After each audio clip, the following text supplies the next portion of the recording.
جی السلام علیکم ورحمۃ اللہ وبرکاتہ۔ میں آج تمام پاکستانیوں سے مخاطب ہوں۔ چلا گیا ایک اور محب الوطن ہمارے پاس سے، ایک اور محب الوطن کو مار دیا گیا ہمارے سامنے، اور ہم چپ ہیں، ہم کچھ نہیں بول سکتے۔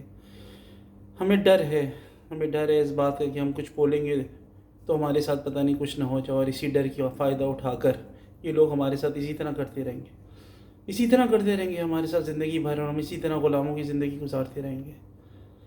اسی طرح ابھی ہمارے اور ساتھی ہمارے پاس سے چلے جائیں گے اور ہم چپ رہیں گے، ہم کچھ نہیں بول سکتے اس اشرفیہ کے خلاف، اس اسٹیبلشمنٹ کے خلاف، اس جوڈیشل کے خلاف، ان بڑے لوگوں کے خلاف ہم شاید کبھی بھی نہ بول سکیں، ہم کبھی بھی نہیں بول سکیں گے ان کے خلاف۔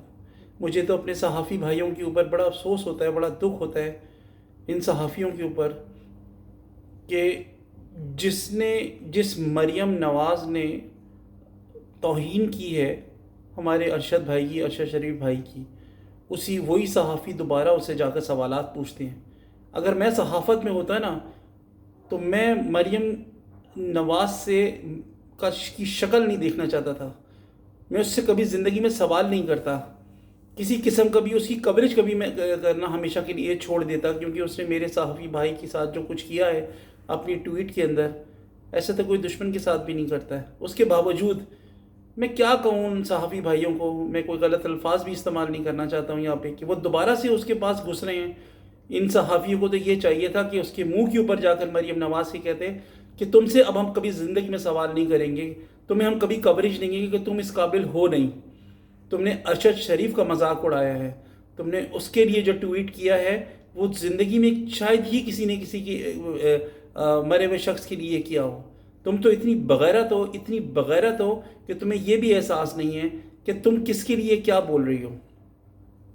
بہت افسوس کی بات ہے صحافی بھائیوں، بہت افسوس کی بات ہے، نہیں کرنا چاہیے تھا، اس کی تو کوریج ہی نہیں کرنی چاہیے تھی اس عورت کی، اس سے تو بات تم لوگوں کو نہیں کرنی چاہیے تھی کہ تمہارا بھائی مارا ہے انہوں نے، تمہارا اپنا بھائی مارا ہے انہوں نے۔ کچھ تو سوچو یار، کچھ تو شرم کر لو صحافی بھائیوں، کچھ تو شرم کرو کہ اس نے تم لوگوں کے بھائی کو مارا ہے، تمہاری کمیونٹی کے بندے کو مارا ہے، اور اس کے باوجود تم اس کے پاس گھستے ہو اور اس سے سوال پوچھتے ہو۔ اس عورت کے ساتھ تو شدید قسم کا میڈیا کو بائیک آؤٹ کرنا چاہیے۔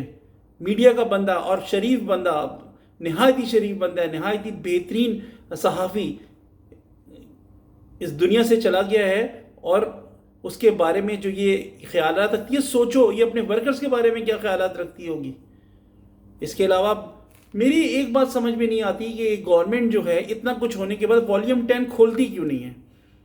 مجھے اچھی طرح یاد ہے کہ اس وقت میں نے سنا تھا کہ نواز شریف کے وکیل نے بولا تھا کہ اگر نواز شریف کو بے شک نواز شریف کو جو ہے وہ ختم کر دو، نواز شریف کو جو ہے نااہل کر دو، نواز شریف کو جو ہے وہ کسی چیز میں جو ہے بے شک حکومت میں نہ لے کر آؤ، لیکن والیوم 10 نہیں کھولا جائے، کیونکہ غداری کے اتنے کیس اس کے اوپر ہیں، اتنے غداری کے کیس اس کے اوپر ہیں کہ اگر وہ کھل گیا تو اس کو غداری میں سزائے موت ہو جائے گی۔ میری سمجھ میں نہیں آتا ہے کہ آج وہ والیوم 10 کھل کیوں نہیں رہا ہے۔ وہ اسی طرح جسے کہنا چاہیے کہ بدماشیوں میں اور اپنی اشرافیہ کی وہ لے کے وہ ساتھ چل رہا ہے، وہ اسٹیبلشمنٹ کو ساتھ لے کر چل رہا ہے، وہ جس کو بھی ساتھ لے کر چل رہا ہے، کیوں نہیں کھل رہا ہے والیوم 10؟ میں کہتا ہوں سب سے زیادہ زور اسی کے اوپر دینا چاہیے جو اس کو ثابت کرے کہ یہ لوگ کون ہیں۔ یہ مافیا ہے، یہ بہت بڑی مافیا ہے۔ یہاں کا جو وزیر اعظم بن کر بیٹھا ہوا ہے اس وقت، جس دن اس کو سزا ہونی تھی اس دن تو وزیر اعظم بن گیا۔ یار یہ فیکٹ اینڈ فگر کیوں نہیں سمجھ میں آتے آپ لوگوں کو؟ کیوں نہیں سمجھ میں آتے ہماری صحافی برادری کو؟ اس نے آپ کے اوپر اٹیک کیا ہے بھائیا، آپ کے اوپر اٹیک کیا ہے۔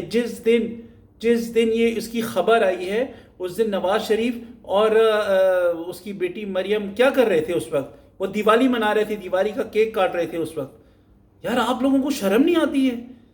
آپ کے بھائی کو اس نے مارا ہے اور آپ اس کو پھر جا کر کوریج دے رہے ہیں۔ واہ میرے صحافی بھائی واہ!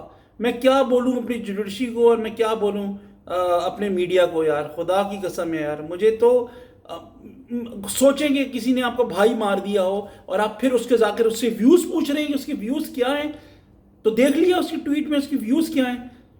کچھ تو عقل کے ناخن لیں یار، کچھ تو عقل کے ناخن لیں یار۔ ساری زندگی غلامی میں گزار دینی ہے، ساری زندگی اس غلامی میں گزار دینی ہے۔ پتہ نہیں وہ وقت کب آئے گا جب ہم آزاد ہوں گے. ایک بندہ اٹھا ہے آزادی کے لیے یار، اس کا ساتھ دے دو بھیا. 30 سال تک آزما لیا نا دونوں کو، 30 سال تک. اب ایک 5 سال اس کو بھی آزما لو، ایک 10 سال اس کو بھی دے دو. دیکھو شاید وہ چینجنگ لے کر آئے، کیونکہ ان دونوں سے تو امیدیں نہیں ہیں. کوئی پیٹ پھاڑتا ہے تو کوئی سڑکوں پہ جو ہے وہ اس کو گھسیٹتا ہے، تو وہ کہتا ہے کہ دوسرا کہ جی اگر ہم نے اس کو معاف کر دیا نواز شریف تو اللہ بھی ہمیں معاف نہیں کرے گا، نعوذ باللہ. آپ مجھے بتائیے یار کہ اس کے باوجود بھی آپ لوگوں کی آنکھیں کیوں نہیں کھلتی ہیں؟ کیوں نہیں کھلتی ہیں بھیا آنکھیں؟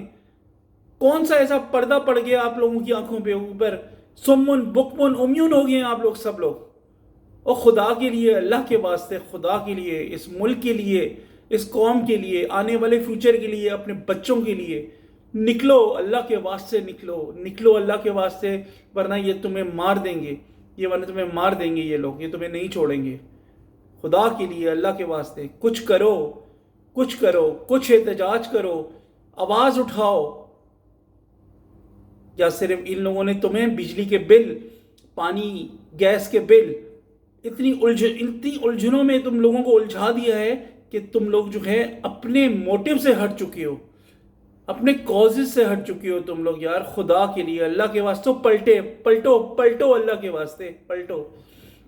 حضرت علی کا قول ہے کہ ظلم برداشت کرنے والا بھی اتنا ہی قصوروار ہے جتنا ظلم کرنے والا. تو کم از کم اسی قول کا خیال رکھ کے خدا کے لیے، اللہ کے واسطے نکلو یار، نکلو. احتجاج تو کرو. برائی کو برا کہنے کے لیے سب سے آخری درجہ کیا ہے؟ اس کو دل میں برائی تسلیم کرو. لیکن یہاں تو وہ بھی نہیں ہے. نکلنا تو دور کی بات ہے، یہاں تو وہ بھی نہیں ہے. آواز حق اٹھانا کسی کی ہمت نہیں ہے. آپ کسی کو جو ہے کچھ کہہ دیں، ہمت ہے آپ کی، اڑا کے رکھ دیں گے آپ کو، جیسے ارشد شریف بھائی کے ساتھ کیا گیا ہے. خیر پتہ نہیں کب اس قوم کی غیرت جاگے گی اور کب ہم اس بغیرتی سے باہر نکلیں گے. میری تو دعا ہے اللہ تعالیٰ سے کہ جلد از جلد اللہ تعالیٰ ہمیں اس بغیرتی سے نکالے، باہر اس غلامی سے نکالے، اور ہمارے دماغ کے تالوں کو کھولے.